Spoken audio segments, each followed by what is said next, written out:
Olá pessoal, meu nome é Israel AS e vou falar nesse vídeo um pouco mais sobre hospedagem de serviços WCF. No vídeo anterior eu mostrei como a gente deve proceder para criar uma interface e decorar essa interface com alguns atributos pré-definidos pelo WCF para que a gente consiga caracterizar essa interface como um contrato de um serviço.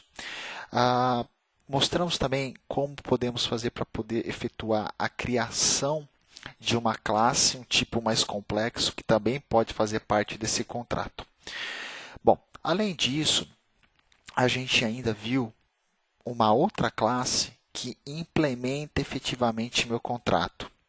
E é aqui dentro que eu defino toda a implementação da minha regra de negócio.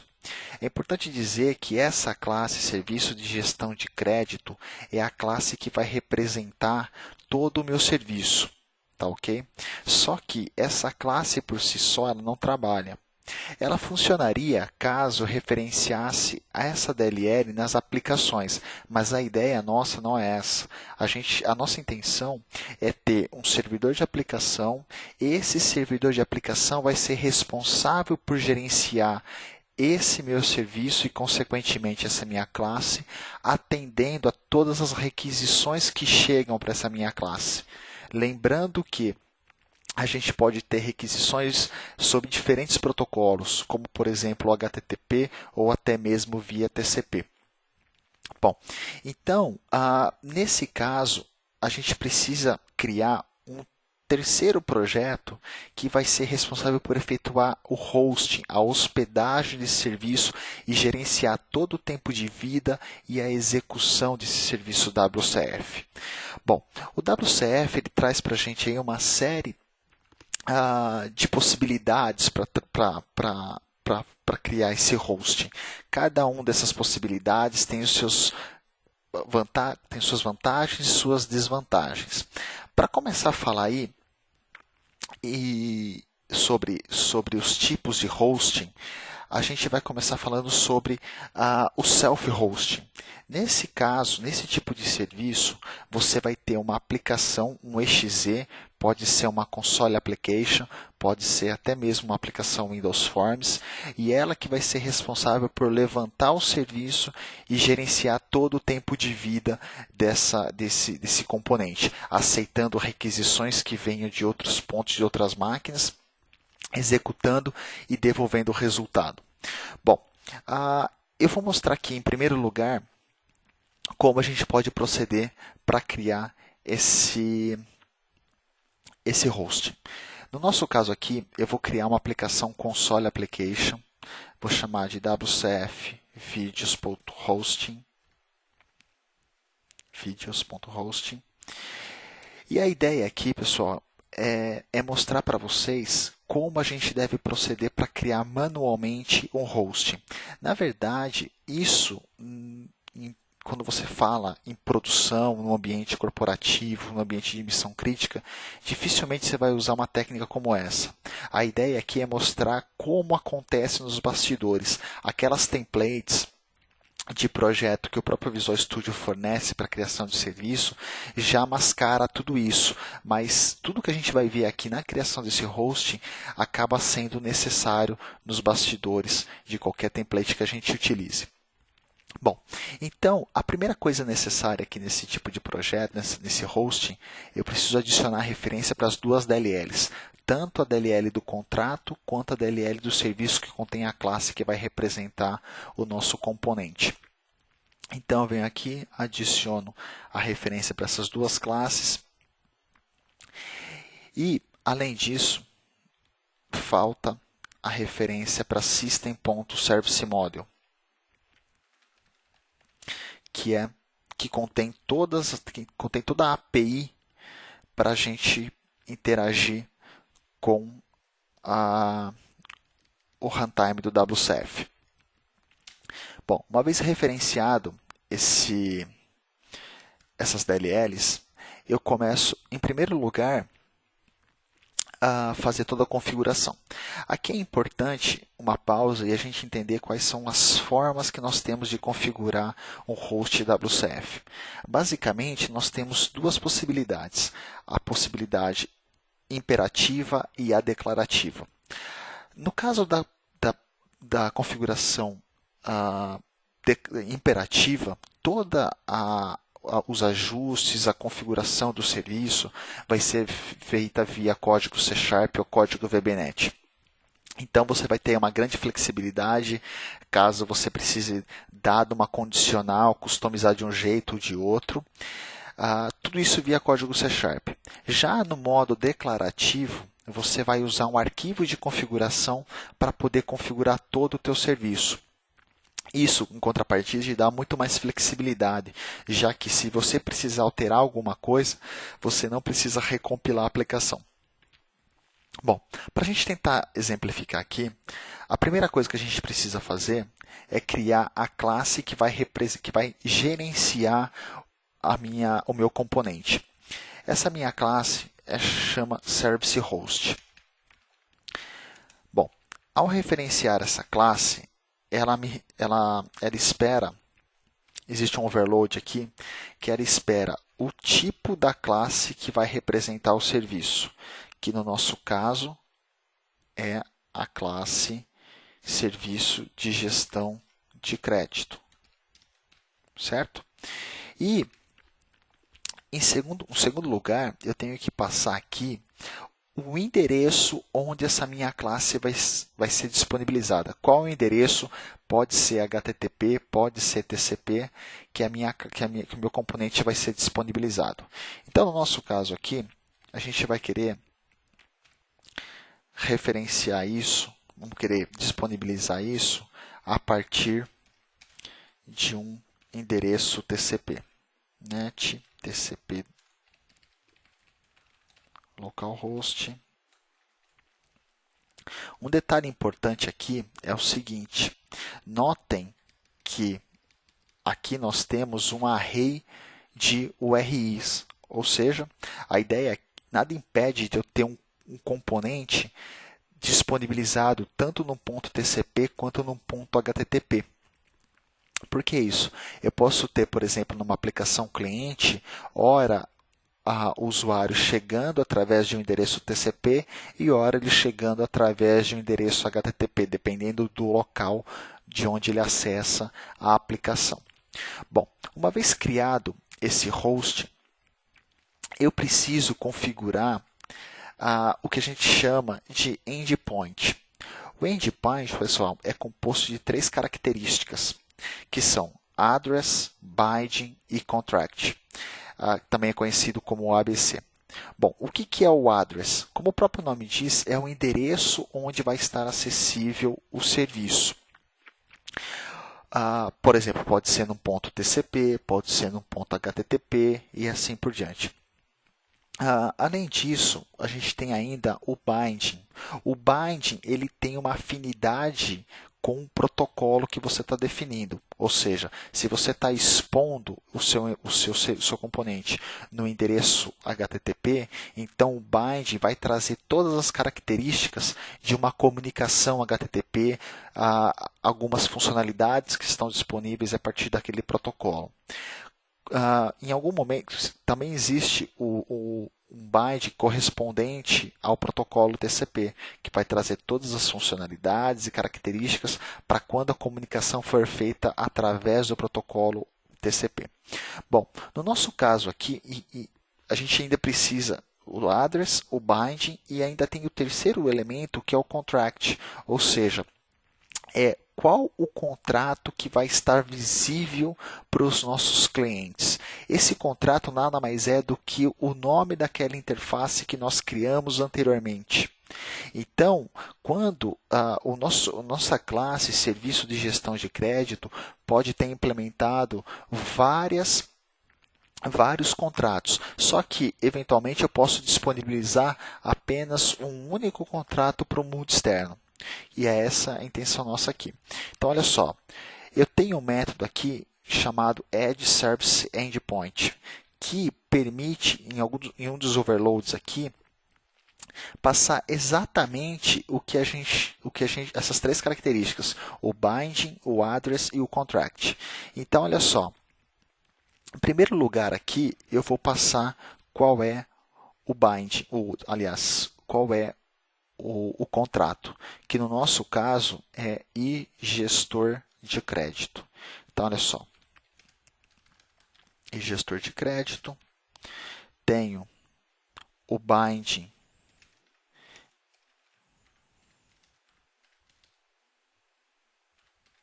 NetTCP binding e, finalmente, o endereço. Então, olha só, se a gente começar a analisar aqui, eu tenho o contrato definido aqui, eu tenho o binding. Note que o binding ele recebe, o nome dele já tem tudo a ver com o protocolo definido. Tá ok? E, finalmente, eu tenho o endereço. Lembrando que, durante a execução, o endereço que eu tenho aqui vai ser combinado com o especificado aqui. Então, em tempo de execução, o endereço para esse endpoint vai ser nettcp localhost 9876/srv. Bom, se eu quisesse também expor esse meu serviço através de um ponto HTTP, então eu faria basicamente a mesma coisa. A única coisa que iria variar aqui seria o bind. Então, note, eu teria aqui, mais uma vez, o contrato, o binding, note, HTTP e o endereço. Só que ainda eu preciso colocar um segundo parâmetro aqui, chamado new URI, e aqui também, olha só, colocar o endereço HTTP. Então, em tempo de execução, esse endereço, o endereço para esse endpoint vai ser http localhost 8766/srv e para esse outro endpoint, nettcp localhost 9876/srv. Bom, depois de tudo isso, host.open. Basicamente, é isso que eu preciso. Ao rodar esse projeto, o nosso serviço vai estar pronto para ser consumido. Tá? Aliás, ele vai estar pronto para poder receber as requisições. Tá ok? Só que, para que ele aceite as requisições, eu preciso rodar esse projeto. Só que, no nosso caso, os meus clientes eles precisam ter acesso a um documento chamado WSDL, Web Service Description Language. Esse documento ele traz toda a informação necessária para que os clientes consigam ter acesso a quais operações o serviço fornece, quais tipos de dados que o serviço fornece, quais os parâmetros que são aceitos para uma determinada operação, qual é o tipo de retorno de uma determinada operação, quais as características de segurança, transação que aquele meu serviço suporta. Então, tudo isso são informações úteis para os consumidores. Eles precisam disso para conseguir configurar corretamente o serviço e, consequentemente, fazer as requisições para o meu servidor. Então, para que isso seja possível, eu preciso adicionar aqui um behavior do tipo service metadata behavior. Bom, a gente já fala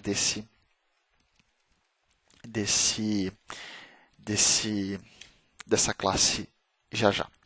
Bom, o metadado, galera, que é o WSDL, ele também é exposto a partir de um endpoint. Então, olha a ideia aqui.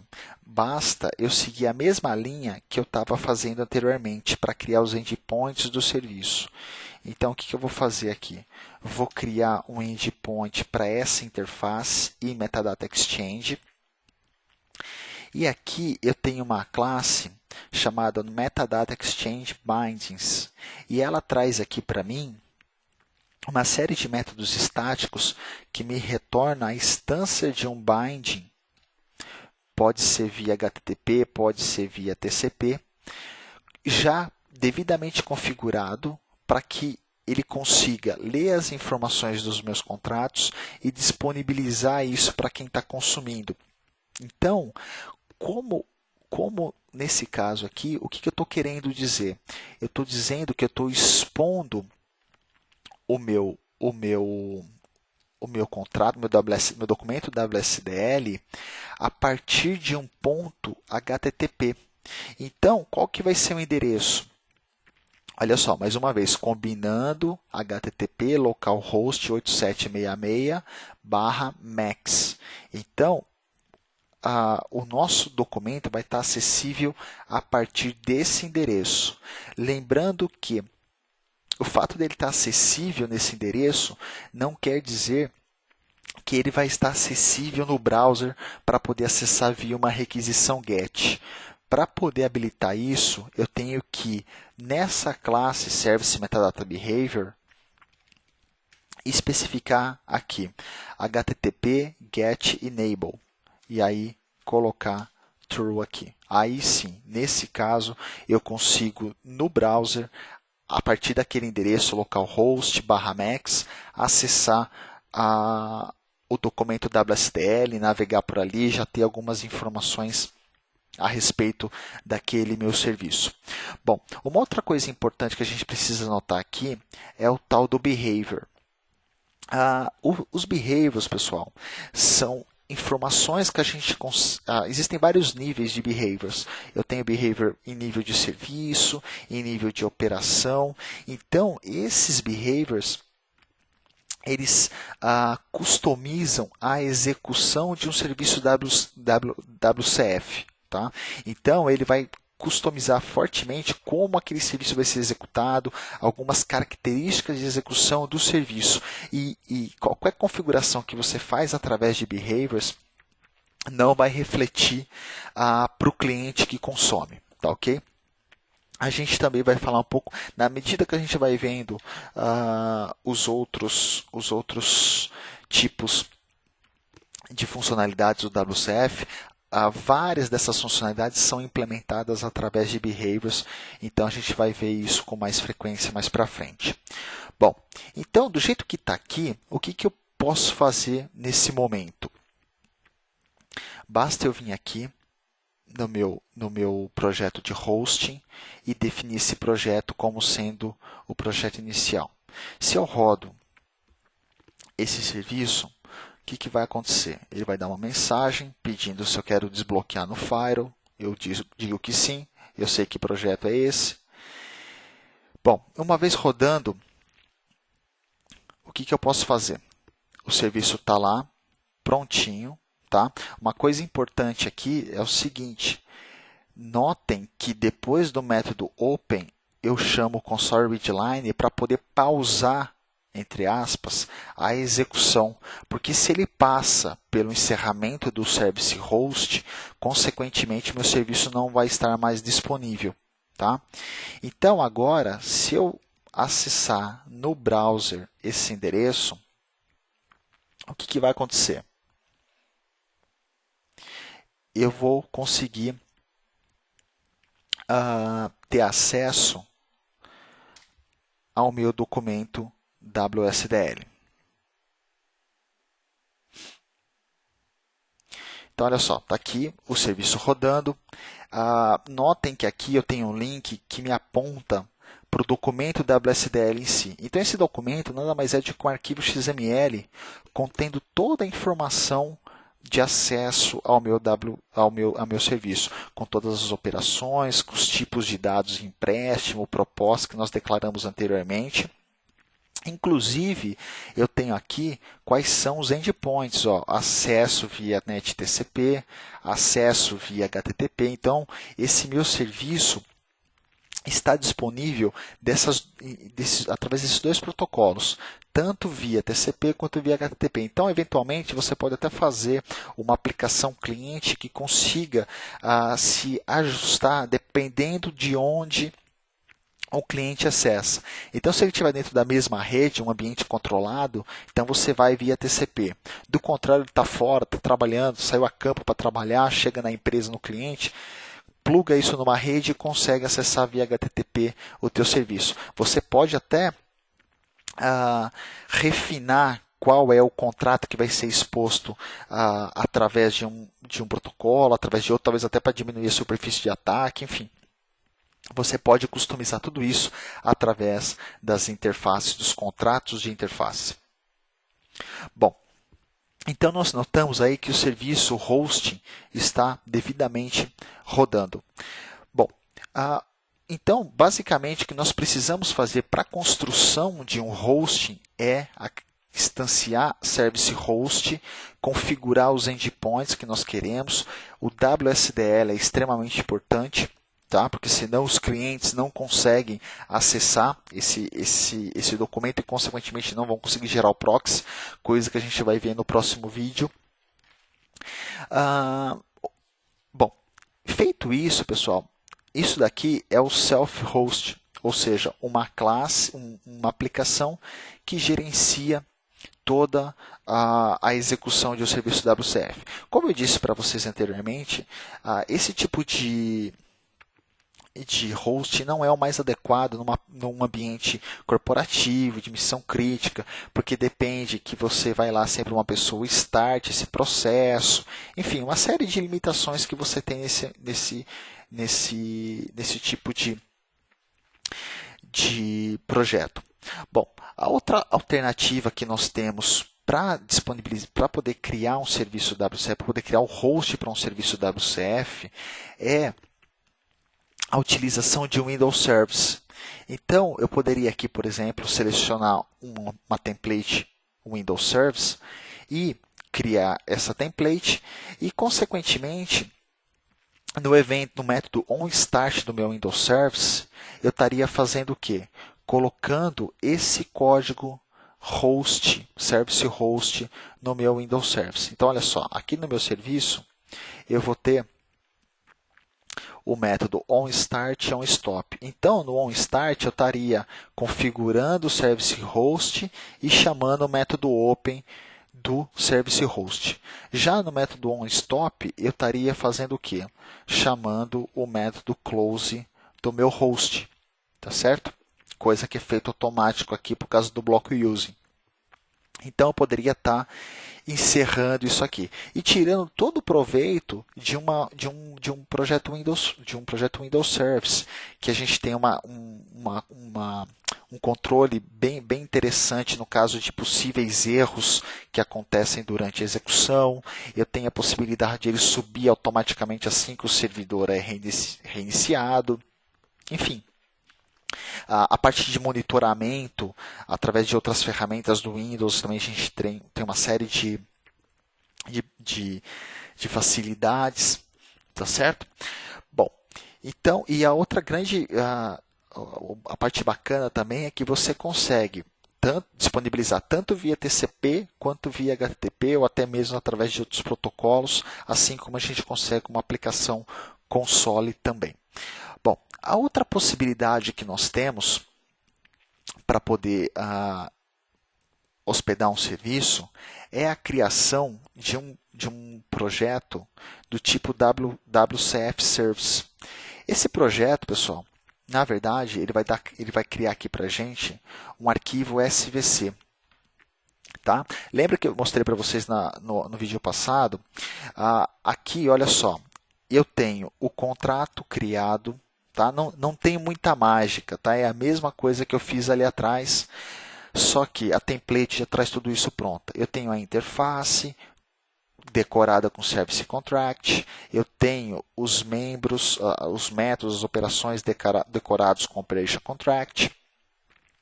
A minha classe Service implementa a interface Service e customiza cada um dos métodos expostos por ela. Bom, além disso, olha só, o meu SVC, ele traz aqui, olha só, a classe Service Host, ou seja, na verdade, durante a execução, o próprio IS se encarrega de instanciar essa classe e gerenciar o tempo de vida dessa classe, coisa que nós estamos fazendo manualmente aqui. Então, mesmo que você vá via a template do Visual Studio, você acaba sempre afunilando para o que a gente acabou de aprender aqui, tá certo? E aqui, se você notar, ó, Service Host, eu tenho aqui qual é a classe que representa o serviço, que no nosso caso está especificado aqui. Tá legal? Só que uma coisa que a gente não conseguiu enxergar aqui é a questão dos endpoints, onde eles estão configurados. Tá?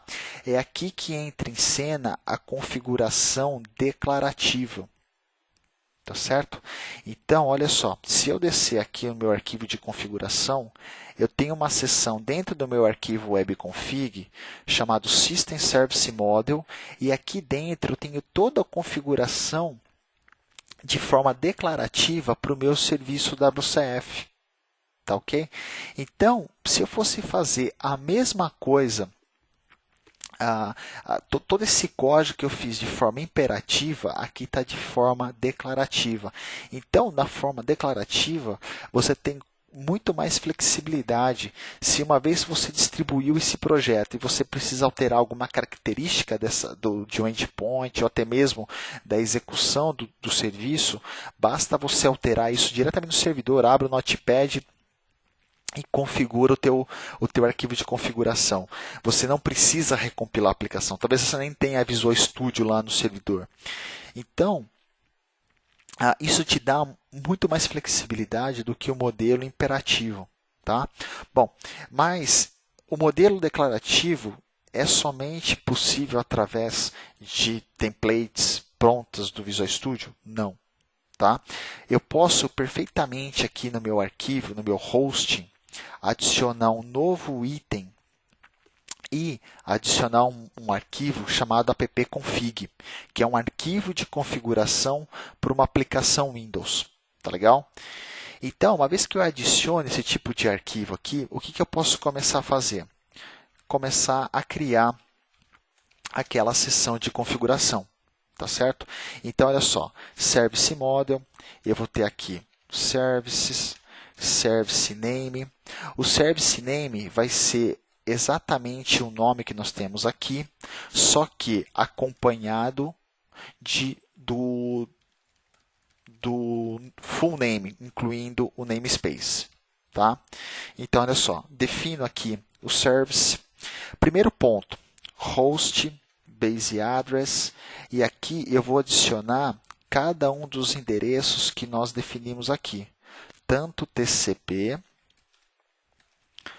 quanto o HTTP.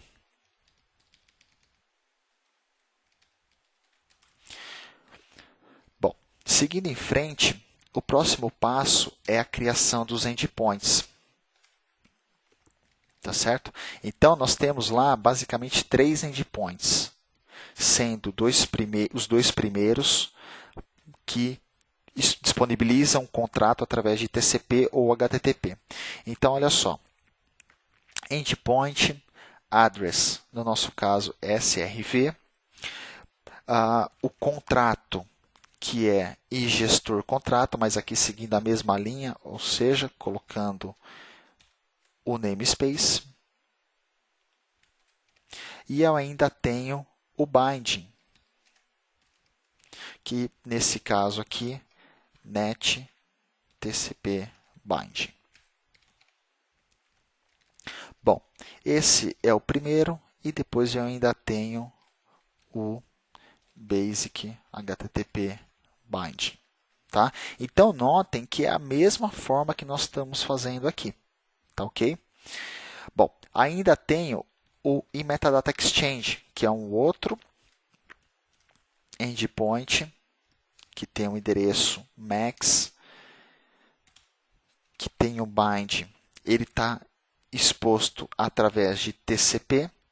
Então, aqui eu tenho um bind exclusivo chamado max HTTP binding, desculpa, eu falei via TCP, mas na verdade o WSDL está sendo disponibilizado via HTTP. E finalmente, o contrato, que é aquela interface pré-definida pelo framework. Então, olha só, já estou com o meu serviço quase pronto, já estou com os 3 endpoints aqui. Seguindo em frente, o que eu ainda preciso fazer é configurar esse Behavior Service Metadata Behavior. Bom, como eu faço isso? O Behavior, nesse caso aqui, ele está em nível de serviço. Então, o que eu posso fazer aqui? Eu tenho aqui Behaviors, tem uma coleção de Behaviors que posso ter tanto endpoint behavior em nível de endpoint ou em nível de serviço. No nosso caso aqui é serviço, tá? Eu vou colocar aqui service config e aqui olha só, service metadata http get enable igual a true. Só que eu preciso vincular esse behavior ao meu serviço. Então, para isso, eu uso o nome que eu defini aqui, service config, venho aqui, behavior configuration igual service config. Tá? Então, basicamente, é isso que eu preciso fazer. Agora, se a gente reparar aqui, eu posso comentar isso daqui e fazer o mesmo processo. Tá? Só que aqui, como que ele relaciona esse service host, essa instância service host, àquela configuração definida no arquivo? É justamente pelo tipo especificado aqui. Então, olha só, type of. E aqui, uma coisa importante, eu preciso passar um array de URI vazio. Eu não preciso e nem devo, nesse caso, especificar os endereços. Basta eu colocar um array vazio. Então, olha só. Toda essa configuração que foi feita de forma imperativa, agora se resumiu a isso, mas toda a configuração dos endpoints, das características do serviço, estão no arquivo de configuração. Assim como a template do Visual Studio trouxe aqui para a gente. Tá certo? Então, nesse caso aqui, eu tenho toda a configuração no arquivo appconfig. É importante dizer, pessoal, que não quer dizer que se o serviço, isso daí só vai funcionar se o serviço for exposto, for distribuído dentro do IS. Isso funciona para qualquer tipo de aplicação, qualquer tipo de hosting. Tá? Então, aqui, se eu rodo a minha aplicação, tudo tem que funcionar da mesma forma, sem nenhum problema. Tá? Então, aqui já deve estar rodando. E aí eu posso acessar de novo no browser, sem problema nenhum, consigo extrair as informações de metadado. Bom, então, nesse caso aqui dessa template, ele já me traz o serviço sendo disponibilizado no endereço HTTP, que aí eu posso eventualmente pegar esse endereço e referenciar nos clientes. Tá? Só que o fato de eu distribuir isso dentro do IS faz com que o meu serviço seja acessível somente através do protocolo HTTP. Bom,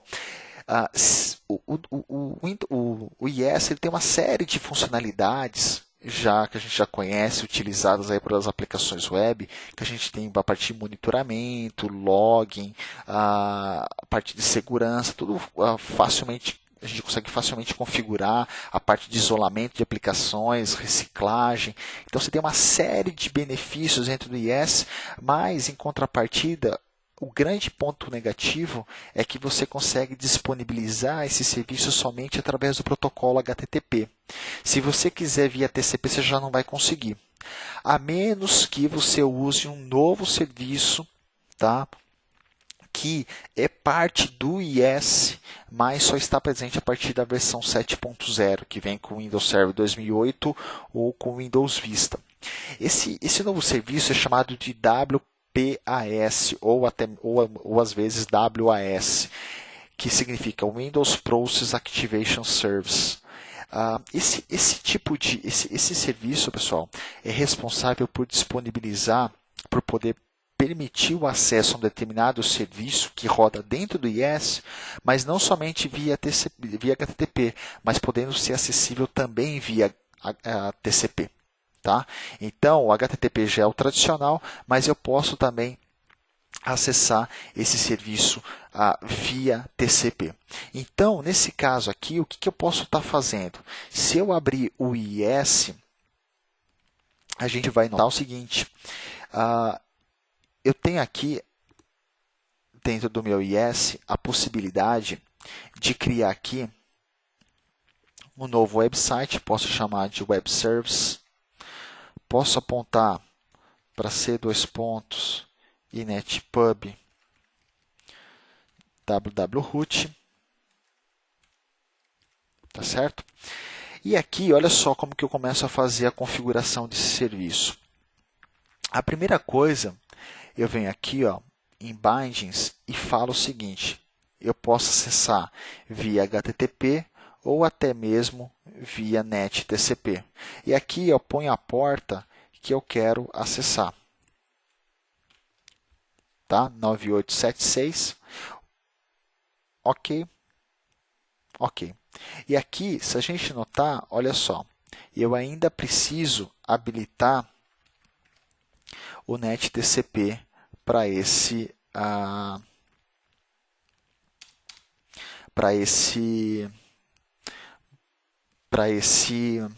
website. E se a gente notar aqui, ó, passando o mouse, note que o ponto de interrogação quer dizer que ele está acessível, que esse meu projeto, que esse meu website pode ser acessível através tanto de HTTP quanto via TCP. Só uma coisa importante que precisa se atentar aqui é quando você instala